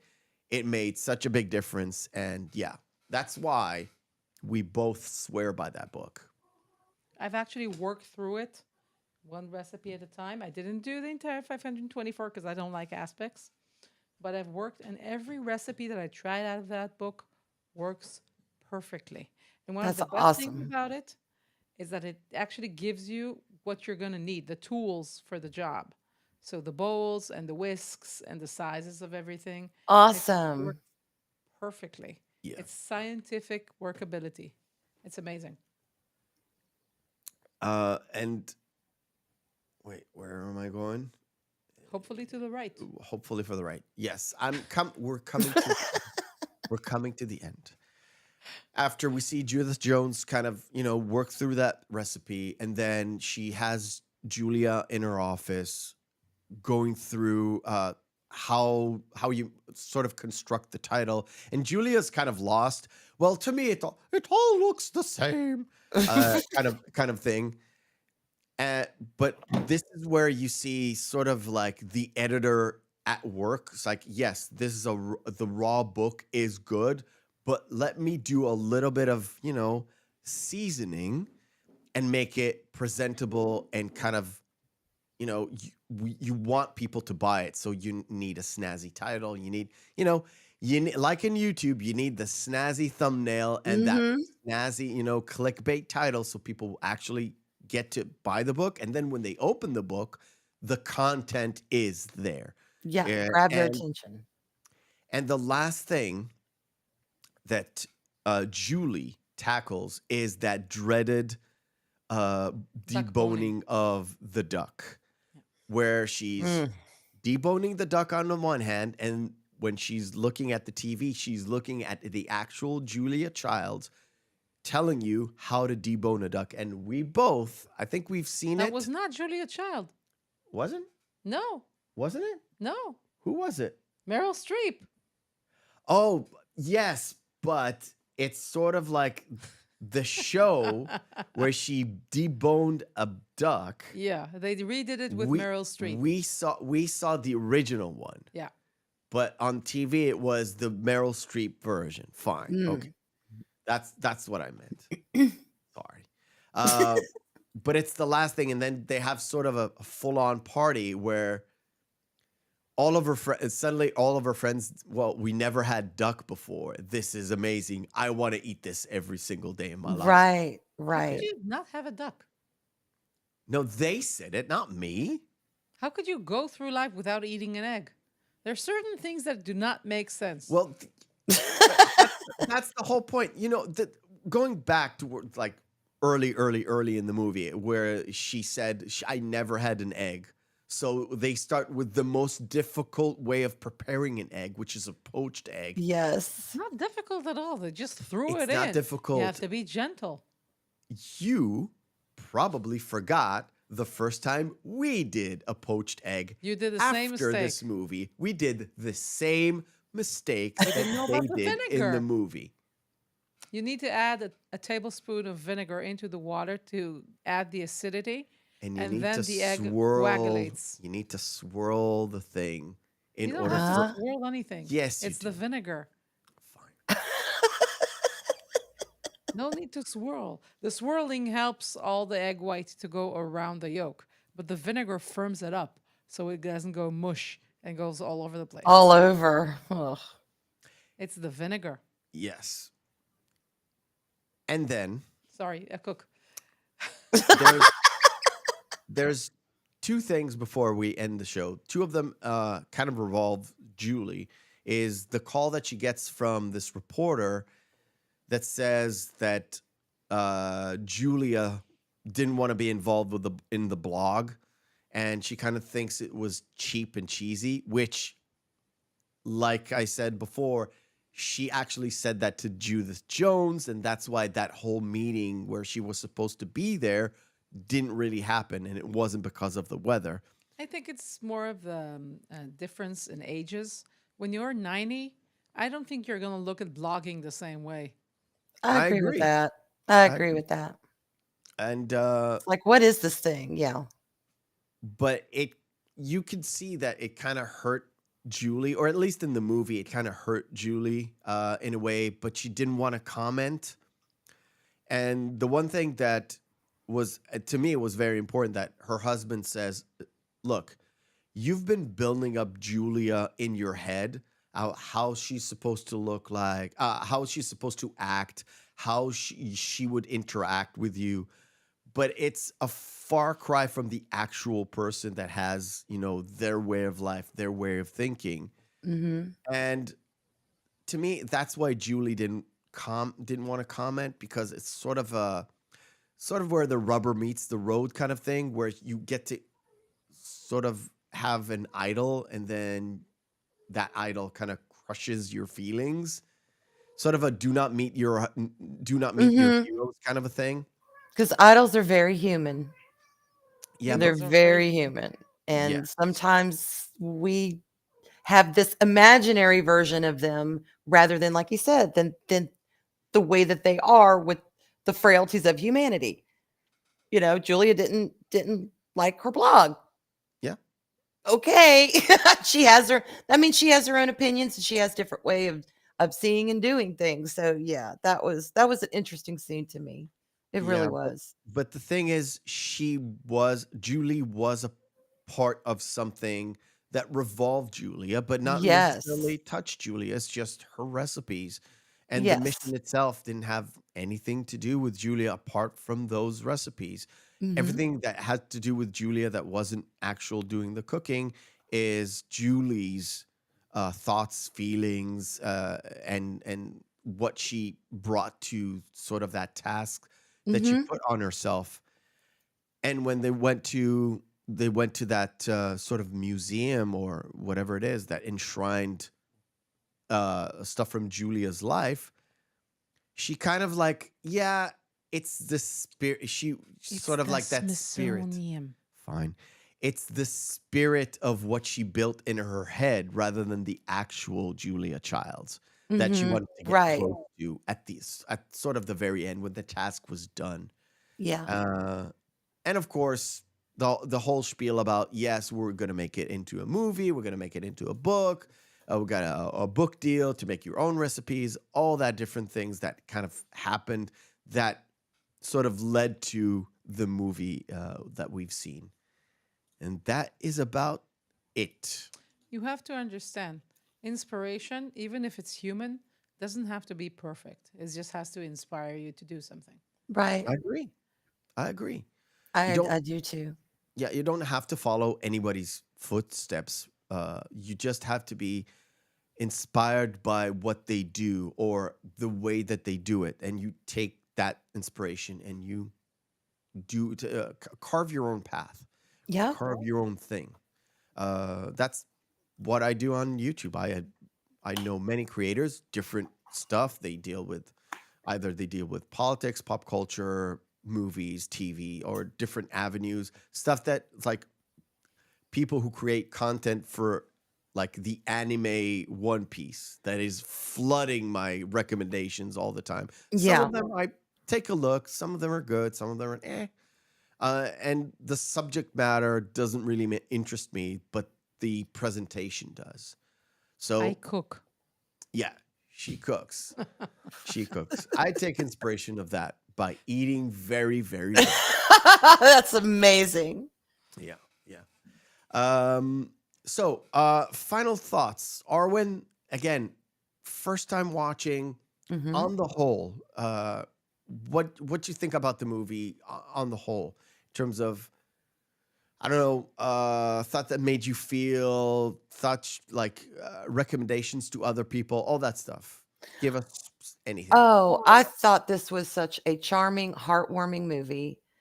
And again, it wasn't just this, to me, just the story of these two women, which it absolutely was that, but I took so much more than from that, in my own life and how humans interact with each other, and how you've got these two women from different times being drawn together in this amazing little story, and they're both kind of struggling with the same thing. So it was awesome to me. If you want a really feel good story that doesn't, I don't think it's meant to challenge us, but I think it's meant to inspire us. And sometimes that's what we need. We need just a feel good. I'm going to sit down. I'm going to enjoy this. This has great watchability for me. So that's another major plus. It's inspired me to actually get the cookbook, or at least go and see if my mom still has it, Fill borrow your it from mom's, her. Yeah. Fill your mom's. Yeah. You know what? I loved it. Maybe just watch it with your mom. If your mom has a I connection need to to it, ask. My mom and dad would love this movie. They would it, so love this movie. because it's like I said, it's not offensive. It's not Not at per all. se life struggle. It's a story about life struggles on both sides. So life struggles in 1955 and struggles in 2002. Sort of. Yes. Yeah. Yeah. It's so I would definitely recommend it if someone is in the mindset for that kind of movie. Um, it's been a long time. The last movie that I really went into blind was The Princess Bride. And that's Really? one of my all time. Yes, I knew nothing about The Princess Bride when I was much, much younger.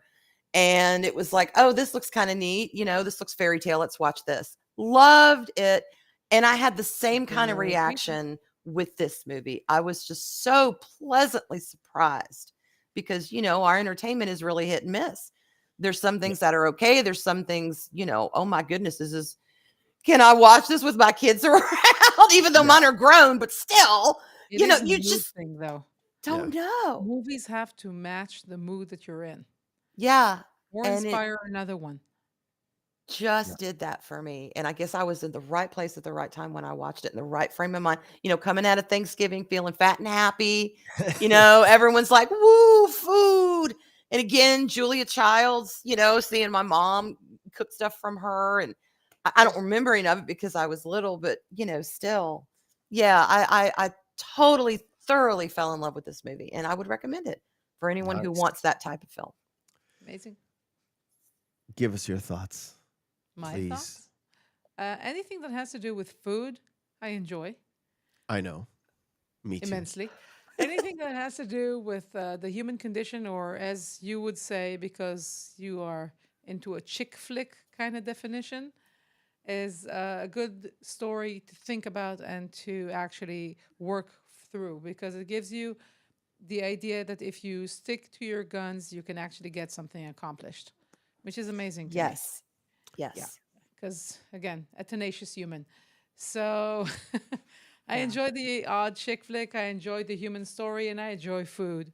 So It's right up your alley. And not to mention the fact that it really inspired you to literally get the book, do the work, do the and do work. the cooking, the actual cooking, and I love that. Yeah. and kind of falling in love with yes, I want to do better. I want to try and prepare these things that quote unquote complicated, but they're simplified by, oh, I just need this, this, and this. I need to follow this, make sure this happens, and it just happens. And you just Yeah. need to be, like Julie said, need to be brave and just go for it. Yes. And you did for sure. And it's I can see it from afar, especially when it came to like the sort of the baking stuff, which you took methods from and sort of put on what you already knew and Yeah. just improved what you did. To me, and this is really true, this is almost the only movie where Meryl Streep doesn't play a complete bitch. What? Wait. And I love her in this role. I absolutely Me love Meryl too. Streep She's in this role. amazing in this. Look, Amazing. There's so many good movies with Meryl She Streep. Devil, she played a bitch. She played Devil Wears Prada. Prada. She was a bitch. She was so good at that, though. And the Death other one, Becomes Her. Becomes Her, was a bitch. And those are like her, like No. so like There's her so many roles. other She's movies, though. so I know. good. What, Mamma Mia? No. Silkwood. The Breaking Si- of the Nose, remember? The Breaking of the Nose? There's a good movie that she plays a wife that her husband and her are becoming estranged and they are going to a couples retreat. I don't remember the name of the movie. Yeah, Oh, I know. It's obviously. with Tommy Lee Jones. No, yeah, it's with Tommy Lee In Jones. Palms, it's called Palm Springs. No, it's called Hope Springs. Hope Springs. Fine. And it's an amazing movie. You should watch it. I hated Again. it so much. You I should watch watched it. a quarter of it. And there's another one that she plays with Mr. Baldwin. Yes, where they're Again, a they're cook. they're estranged and then they're coming back, but No, they're divorced and she's finding her own way. And she has an amazing garden in that movie, and I would love that. anyway, I don't like Meryl Streep, to say the least. She mostly in the movies I like and she's in, she plays a bitch. In this one, I love this movie. I Oh, yeah. love this movie. She does not play a bitch. She became Julia Child. She's an Just actress. as much as in The Iron Lady, she became Margaret Thatcher. She Which is another literally good movie became with Margaret her. Thatcher. Yes. In this one, she embodied Julia Childs. So you like her when she's playing an actual And person, a Human. role and a not human. Thank being- you. Yeah. I say bitch, but sort of a snooty, snobby, She does Strong, do that well. confident She does leader do of that people. well.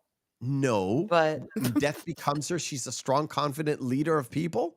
No, but again, the idea is that you call somebody a bitch because she knows what she wants and she No, goes after it. That was the I 80s meant a definition. stuck-up snob. Ugh.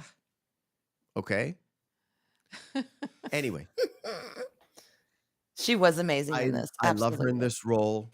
This is a great movie about food. This is a great movie about the human condition. This is a great movie about a person's life, but not in the way, not in the glorifying way of, not in the glorifying way of being an idol of so many people.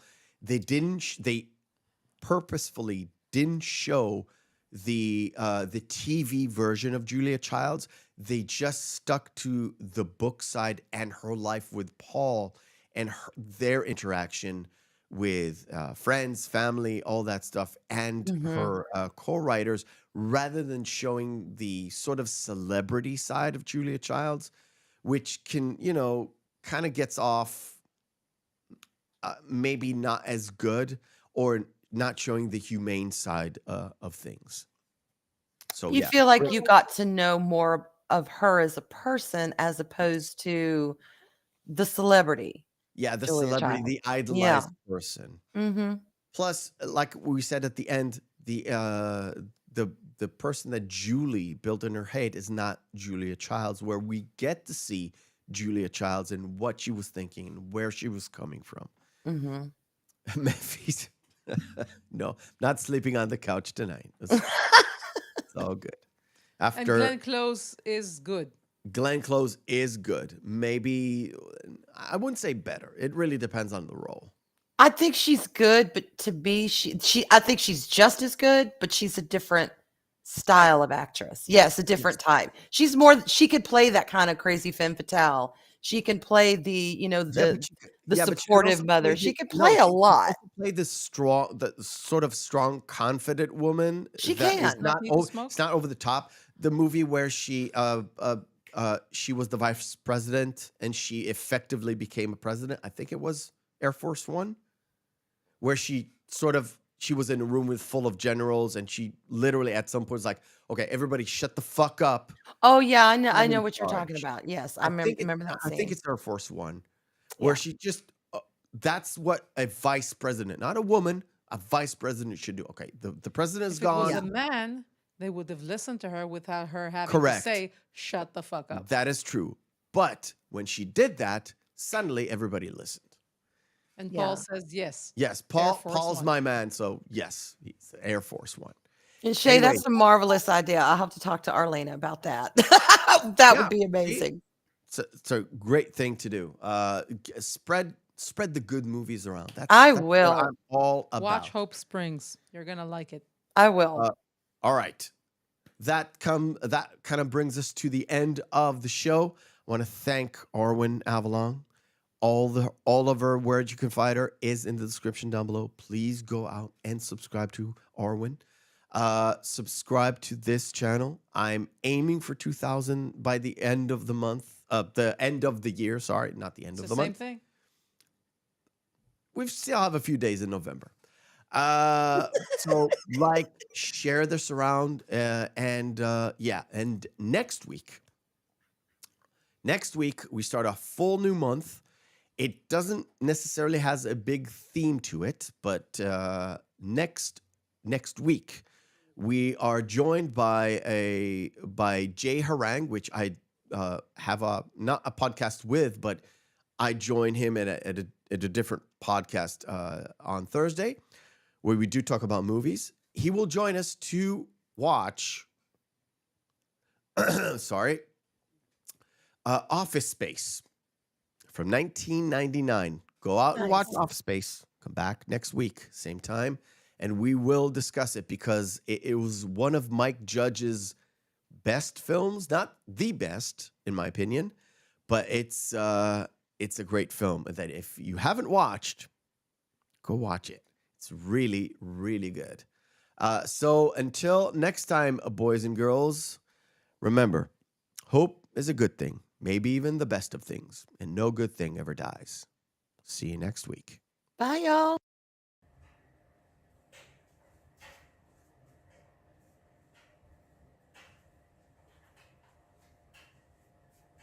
You're still here? It's over. Go home.